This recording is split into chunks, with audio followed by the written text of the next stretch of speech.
Okay, so what if your portfolio could actually talk? I mean, what if it could answer a recruiter's questions for you? In this explainer, we're going to break down a brilliant guide that shows you exactly how to build a personal AI assistant for your website. It's a total game changer for making your work stand out. Right, so let's be real. In this job market, it's tough. And this is the million-dollar question, isn't it? Your portfolio is probably packed with amazing work. But hiring managers, they're just swamped. They've got, what, maybe a minute? Sometimes just seconds to get who you are, how you think, and the impact you made. So how do you grab their attention and make your work speak for itself in that tiny window? But what if it could literally speak for itself? That's the solution we're diving into today. Building a custom AI chat assistant that's trained only on your work. Think of it like this interactive layer that lets recruiters get the answers they're looking for right then and there. And look, before you think I'm not a back-end engineer, you don't have to be. A designer named Phil put together this awesome guide, and he breaks the whole thing down into a super simple metaphor of four-piece puzzle.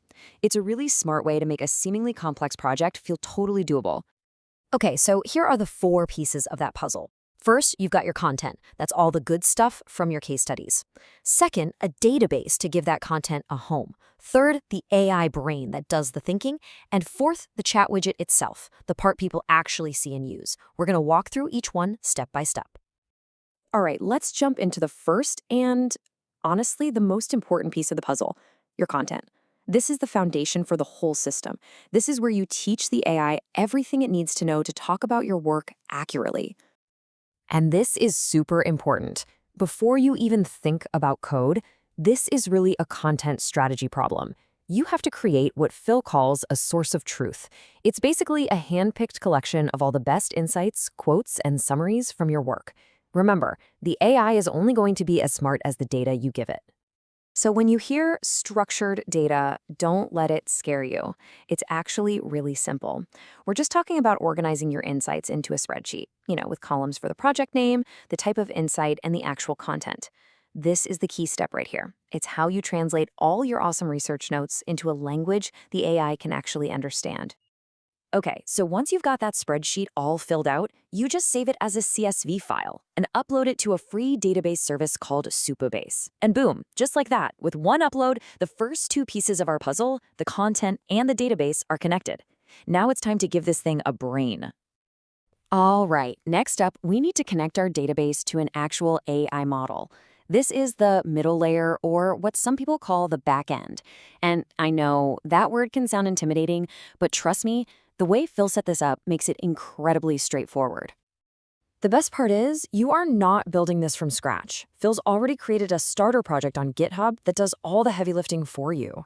It's a template that's pre-wired to talk to your database and the AI. This makes the whole thing accessible to everyone, not just hardcore coders. Seriously? Getting this brain set up is just 3 main steps.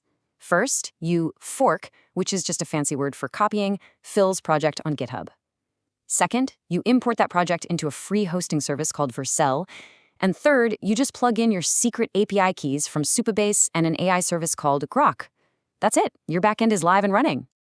Okay, let's recap. We've got our content in a database, and we've got our AI brain. So it's time for the final piece of the puzzle, the actual chat widget that a recruiter will see on your portfolio. This is where all that groundwork finally comes to life. And this right here, this is the core idea. A typical portfolio is kind of like a static book, right? You can look at the pretty pictures, but you can't ask it questions.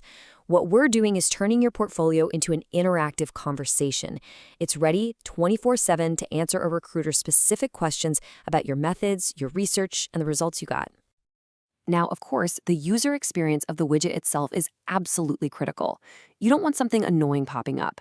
This whole thing is designed to be helpful, not intrusive. It just sits quietly in the corner, it's clearly labeled Ask About My Work, and it's built to keep the answers short and sweet. It really respects the fact that recruiters are busy people. It's a thoughtful piece of design all on its own. Okay, so we've walked through the how. We've put the puzzle together. But now let's zoom out for a second and talk about the why. I mean, why even bother building this? What does a project like this really say about you as a professional?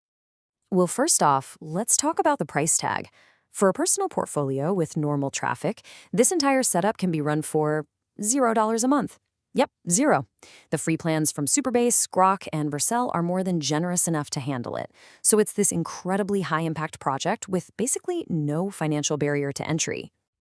But beyond the tech and the cost, think about the signal this sends to a hiring manager. It screams that you're proactive, that you can learn and actually ship something with modern tools. It proves that you're focused on what really matters, the research, the decisions, and the outcomes. And maybe most importantly, it shows you have empathy for the recruiter by making their job just a little bit easier. Phil really just sums it all up perfectly with this quote. This project isn't some flashy gimmick.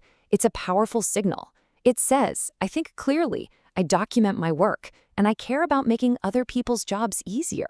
Now, that is a message that resonates way more than any single case study ever could.